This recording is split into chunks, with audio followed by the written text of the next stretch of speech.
నమస్తే NSR news కి స్వాగతం. నేను మీ సంతోషి. ప్రస్తుతం మనం సుబేదారి పోలీస్ స్టేషన్ పరిధిలో ఉన్నాం. హుజరాబాద్ ఎమ్మెల్యే పాడి కౌశిక్ రెడ్డి అరెస్ట్ విషయం తెలిసిందే. అయితే ఈ అరెస్ట్ కి సంబంధించి అసలు బీఆర్ఎస్ శ్రేణులు ఏమంటున్నారు, బీఆర్ఎస్ కార్యకర్తలు ఏమంటున్నారు, బీఆర్ఎస్ కౌన్సిలర్లు ఏమంటున్నారు, ఇక్కడ ఆందోళన చెందుతున్న పరిస్థితి అయితే మనకు కనిపిస్తుంది. ఒకసారి వారితో మాట్లాడే ప్రయత్నం చేద్దాం. ఎమ్మెల్యే పాడి కౌశిక్ రెడ్డి అరెస్ట్ సంగతి తెలిసిందే. అయితే సుబేదారి పోలీస్ స్టేషన్ వద్ద బీఆర్ఎస్ లీడర్ అందరూ కూడా రావడం జరిగింది. అసలు ఈ అరెస్ట్ కి సంబంధించి బీఆర్ఎస్ లీడర్లు ఏమంటున్నారో వారిని అడిగి తెలుసుకుందాం. సార్ నమస్తే. ఈ అరెస్ట్ ని ఎలా చూస్తారు మీరు? ఈరోజు రేవంత్ రెడ్డి గారు కల్లుబొల్లు మాటలతోని తెలంగాణ ప్రజలను 420 హామీలతోని ఈరోజు గద్దెనెక్కినాడు. ఈరోజు గద్దెనెక్కిన తర్వాత ఈరోజు ఆ రాష్ట్రాన్ని పరిపాలన ఇచ్చిపెట్టిపోయి ఎవరైతే ప్రశ్నిస్తున్నారో వాళ్ళని అరెస్ట్ చేసే ఆలోచన ఉన్నాడు తప్ప ప్రజల పాలన నడతలేదు. ఈ రోజు మనం చూస్తా ఉన్నాం, ఒక ముఖ్యమంత్రి అయిన నేను లంకబిందులున్నాయని వచ్చిన, నేను ఒక దొంగలాగా చూస్తున్నారు, చెప్పులు ఎత్తుకపోతున్నా, ఈ రాష్ట్రం దివాలా ఇస్తున్నా, నువ్వే చెప్తున్నావు, నువ్వే తెలంగాణ రాష్ట్రాన్ని దిగజారుతనం చేస్తా ఉన్నావు, నీకు ప్రభుత్వం నడిపించే ఆలోచన లేదు, నీకు చేతగాని వ్యవస్థ నడుతా ఉంది, నీ మంత్రులు నీ మాట ఇంటలేరు, ప్రభుత్వ అధికారులు నీ మాట ఇంటలేరు అనే ఉద్దేశంతో ఈ రోజు మా యువ నాయకుడు పాడి కౌశిక్ రెడ్డి గారు ఎక్కడ పోయినా కూడా నీ 420 హామీలను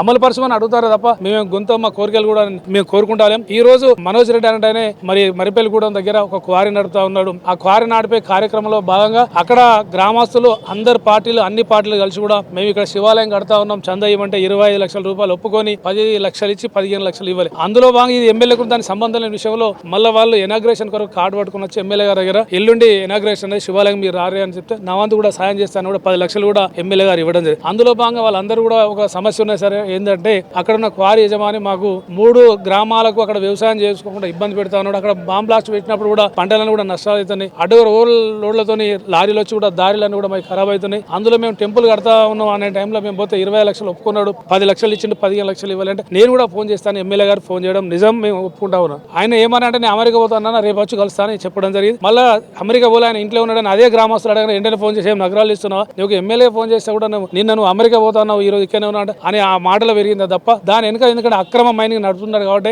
అక్కడ సీతక్క కావచ్చు, ఇవాళ కడియం శ్రీ గారు కావచ్చు, మన నాగరాజు కావచ్చు, వాళ్ళ అండదండలతో వాడు అక్రమ మైనింగ్ నడుపుతున్నాడు కాబట్టి ఆ భయభ్రాంతులతో ఈ రోజు వాళ్ళ అండదండలతో రేవంత్ రెడ్డి గారు అండదండలతో ఈ రోజు పాడి కౌశిక్ రెడ్డి గారు కేసు పెట్టడం జరిగింది. కౌశిక్ రెడ్డి గారు ఇట్లాంటి కేసులు ఎన్నో పెట్టడం జరిగింది. అయినా కూడా న్యాయస్థానం మాకు మన నమ్మకం ఉన్నది. ఇప్పటివరకు కూడా ఎన్ని కేసులు పెట్టినా కూడా వీళ్ళు నాన్ బెయిలబుల్ పెట్టినా మరి జడ్జి గారు బెయిల్ ఇవ్వడం జరిగింది. ఈ రోజు కూడా అదే జరుగుతుందని మేము ఆలోచన చేస్తా ఉన్నాం. ఎందుకంటే న్యాయస్థానం మేము నమ్ముతాం. మరి ఈ రోజు రేవంత్ రెడ్డి పాలన నడిచిపెట్టిపోయి మొన్న కేసీఆర్ గారు కావచ్చు, ఇవాళ హరీష్ రావు గారు కావచ్చు, కేటీఆర్ గారు రోజు ఒకటి అంటే ప్రభుత్వాన్ని ఎవరైతే విమర్శిస్తారో లోకల్ బాడీ ఎలక్షన్ అయిపోతుంది, కనీసం నువ్వు ఎలక్షన్ పెట్టే కూడా దమ్ము లేదు. నువ్వు ఈ రోజు రైతు బంధు వేస్తా ఉంటావు, నువ్వు వచ్చిన తర్వాత ఇది 3వ పంట, 2 పంటలు వేయకుండా ఈ 3వ పంట కూడా 3 ఎకరాల వరకు వేస్తా ఉన్నావు. మనం ఆ 2 పంటలు వేసిన తర్వాత ఈ 3వ పంట వేయాలి తప్ప రేపు ఎలక్షన్ పోతున్నావు చేతగాని దద్దమ్మ నువ్వు ఒక ముఖ్యమంత్రి. నువ్వు ఎందుకంటే ప్రభుత్వం ఒక ముఖ్యమంత్రి అయిన తర్వాత కనీసం సర్పంచ్ ఎలక్షన్లు, ఎంపీడీసీ ఎలక్షన్లు, జెడ్పీటీసీ ఎలక్షన్లు, మున్సిపల్ ఎలక్షన్లు పెట్టుకొని నువ్వు దద్దమ్మ ముఖ్యమంత్రి. ఎందుకంటే కేంద్ర రాష్ట్ర ప్రభుత్వాల నుంచి రాష్ట్ర ప్రభుత్వం వచ్చే ఫండ్ కూడా ఈ రోజు రాలేకపోయింది. ఈ రోజు కూడా ఎలక్షన్ కూడా పెట్టడానికి భయపడతా ఉన్నావు. ఈ నాయకులను భయభ్రాంతులు వేసిన ఎలక్షన్లు పోతున్నాను. కానీ ప్రజలందరూ కూడా ఇంకా తిరగబడతారు. ఈ రోజు తెలంగాణ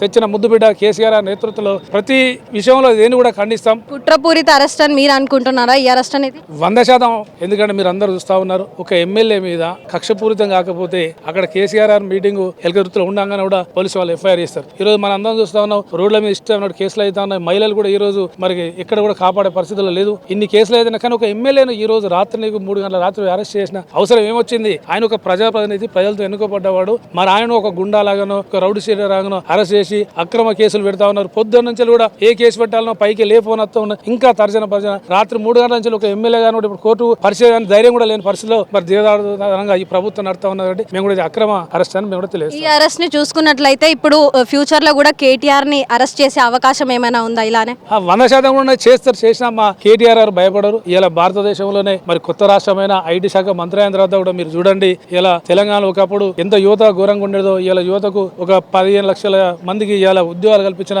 యువ నాయకుడు మరి కేటీఆర్ గారు. ఆ కేటీఆర్ గారు మంచి సంప్రదాయంతో మరి కార్ రేసింగ్ అని మన తెలంగాణ తీసుకొచ్చిండు. దాన్ని మనం అగౌరవపరిచే విధంగా, రాష్ట్రాన్ని అగౌరవపరిచే విధంగా కేసులు పెడుతున్నాడు తప్ప ఇలా మన ఇక్కడ రైతులందరూ కూడా ఇబ్బంది పడతా ఉంటే అందాల పోటీ పెట్టి కూడా మన ఒక మహిళ కూడా ఇక్కడ మరి ఎట్లా ఆమెను ఇబ్బంది పెట్టిరో ఆ మహిళ కూడా నేను ఒక వేషనా ఇక్కడికి ఎందుకు వచ్చినా కూడా బయట పోయి కూడా మాట్లాడింది. అక్కడ సోనియా గాంధీ కూడా ఫోన్ చేసి కూడా చీవాట్లు పెట్టింది. మీకు తెలుస్తలేదని మీ అందరూ కూడా చూస్తా ఉన్నారు కదా. చివరిగా మీరు ఏం కోరుతున్నారు ఇప్పుడు ఈ అరెస్ట్ కి సంబంధించి? ఈ అరెస్ట్ మేము న్యాయస్థానం నమ్మకం ఉన్నది. ఈ రోజు కూడా బెయిల్ ఇస్తానని మేము ఆశిస్తా ఉన్నాం. ఈ అరెస్ట్ కి సంబంధించి జమ్మికుంట కౌన్సిలర్స్ ఏమంటున్నారో వారిని అడిగి తెలుసుకుందాం. నమస్తే అండి, ఏమంటారు? ఈ అరెస్ట్ కుట్రపూరితంగా జరిగిందంటూ లీడర్స్ అయితే చెప్పుకొస్తున్నారు, మీరేమంటారు? ముందుగా ఎన్ఎస్ఆర్ న్యూస్ ఛానల్ కి మా యొక్క కృతజ్ఞతలు. ఎందుకంటే ఈ రోజు రాష్ట్రంలో కాంగ్రెస్ పార్టీ అరాచక పాలనను ఎప్పటికప్పుడు ఎండగడుతున్నటువంటి మీడియా ఛానళ్లకు ముందుగా మేము రుణపడి ఉండాలి. ఎందుకంటే ఈరోజు ప్రశ్నిస్తున్నటువంటి గొంతు పాడి కౌశిక్ రెడ్డి గారు. ఈరోజు రాష్ట్ర ప్రభుత్వం కాంగ్రెస్ ఏర్పడిన సంవత్సరంన్నర కాలం నుంచి కూడా అసెంబ్లీలో కానీ, ఈరోజు ప్రజా సమస్యలో కానీ, నియోజకవర్గ సమస్యల మీద కానీ ఈరోజు కౌశిక్ రెడ్డి ఎక్కడైనా సమస్య మీద మాట్లాడితే ఆ సమస్య పరిష్కరించే విధంగా ఉందని చెప్పి ఈరోజు కౌశిక్ రెడ్డి గొంతు నొక్కేస్తే ఈరోజు ఎక్కడ కూడా ప్రశ్నించడు, ఇక మాకు ఎదురు కూడా రాడు. ఇట్లాంటి కార్యక్రమాలు చేయాలంటే ఒకసారి అక్రమాలు కేసులు పెట్టాలి, జైలుకు పంపాలని చెప్పి ఈ రోజు రేవంత్ రెడ్డి గారి ప్రభుత్వము కక్షపూరితంగా ఈ రోజు మీరు కనుక పత్రికా విలేకరులందరూ కూడా ఒక్కసారి ఆ గుండెడు గ్రామానికి పోతే ఈ రోజు అక్కడ మనోజ్ రెడ్డి అనే ఒక అరాచకుడు అక్కడ ఓ 2 ఎకరాల పర్మిషన్ తీసుకొని 25 ఎకరాలు ల్యాండ్ పుల్లింగ్ చేసుకొని అక్కడ ఎంత అరాచకాలు చేస్తున్నాడు. ఈ రోజు మనోజ్ రెడ్డి అనేటోడు ఒక చాలా పెద్ద క్రిమినల్, ఒక నయ్యం కన్నా పెద్ద ఉగ్రవాది అనేటోడు మనోజ్ రెడ్డి. ఈ రోజు ఈ తెలంగాణ రాష్ట్రంలో సుమారు ఒక 500కు పైన కేసులున్న వ్యక్తి మనోజ్ రెడ్డి. మనోజ్ రెడ్డిని ఒక అడ్డం పెట్టుకొని ఇక్కడ ఉన్నటువంటి మంత్రి సీతక్క గారు, ఆమెకు మంచి పేరుంది. కానీ ఈ రోజు ఒక యువకుడైనటువంటి కౌశిక్ రెడ్డి గారిని పైనుంచి రేవంత్ రెడ్డి గారు ఒత్తిడి మేరకు అక్రమంగా కేసులు పెట్టియాలి, ఆయన నియోజకవర్గంలో మనోజ్ రెడ్డి లాంటి ఒక క్రిమినల్ ఒక క్వారీ నడుపుతున్నాడు,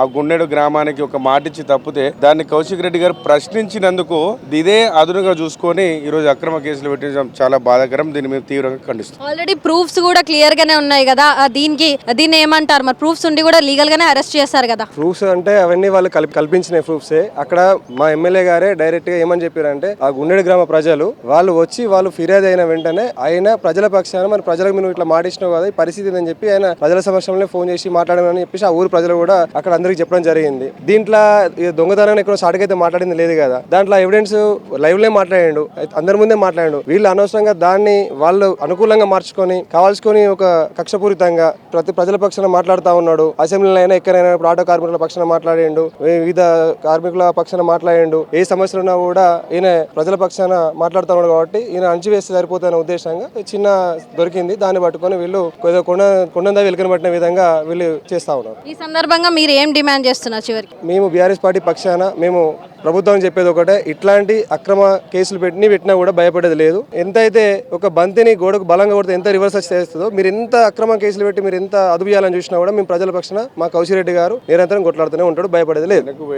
కేసులకు భయపడేది లేదు. కౌశిక్ రెడ్డికి అసలు ఈ కాంగ్రెస్ ప్రభుత్వానికి ముందు ఒక విషయం ఏంటంటే, కౌశిక్ రెడ్డి అంటేనే కాంగ్రెస్ లో పుట్టి కాంగ్రెస్ లో పెరిగి అక్కడ ఉన్నటువంటి అణచివేతలను అక్కడ ఉన్నటువంటి ఆ ధోరణిలు తట్టుకోలేకనే ఈరోజు స్వేచ్ఛగా ఈరోజు నియోజకవర్గ ప్రజలకు నేను అనేక సేవలు అందించాలని చెప్పి బీఆర్ఎస్ పార్టీలోకి రావడం జరిగింది. ఈరోజు బీఆర్ఎస్ లో ఒక ముఖ్యమైన నాయకుడిగా కౌశిక్ రెడ్డి ఎదగడాన్ని కాంగ్రెస్ పార్టీ జీర్ణించుకోలేకపోతుంది. ఎక్కడికక్కడ అడ్డగిస్తున్నాడు, ఎక్కడికక్కడ ప్రశ్నిస్తున్నాడు. ఈరోజు కౌశిక్ రెడ్డి అసెంబ్లీలో ఒక సబ్జెక్టు మాట్లాడుతున్నాడంటే ఆ శాఖ మంత్రులు కూడా ఒక రకంగా వణికిపోయే పరిస్థితి ఉన్నది. అలాంటి క్రమంలో ఇక్కడ ఉన్నటువంటి వరంగల్ ఉమ్మడి జిల్లా మంత్రి సీతక్క గారు ఇలాంటి అక్రమ కేసులు మా శాసనసభ్యుడి పైన పెట్టడం అని మేము అనుకుంటలేము. యావత్ తెలంగాణ యువత పైన ఈ కేసు పెట్టించిండ్రు. ఒక రౌడీ షీటర్ లాంటి మనోజ్ రెడ్డిని అడ్డం పెట్టుకుని ఈ రోజు మా ఎమ్మెల్యేని ఇలా ఇబ్బంది పెట్టడం చాలా బాధాకరం. తీవ్రంగా ఖండిస్తున్నాం. రానున్న రోజుల్లో ప్రజలు గాని యువత గాని అందరూ కూడా చూస్తున్నారు. ప్రజలే వాళ్ళకి బుద్ధి చెప్పే రోజులు మరి కొద్ది రోజులలో స్థానిక సంస్థ ఎన్నికలు ఉన్నాయి. దాంట్లో ప్రజలు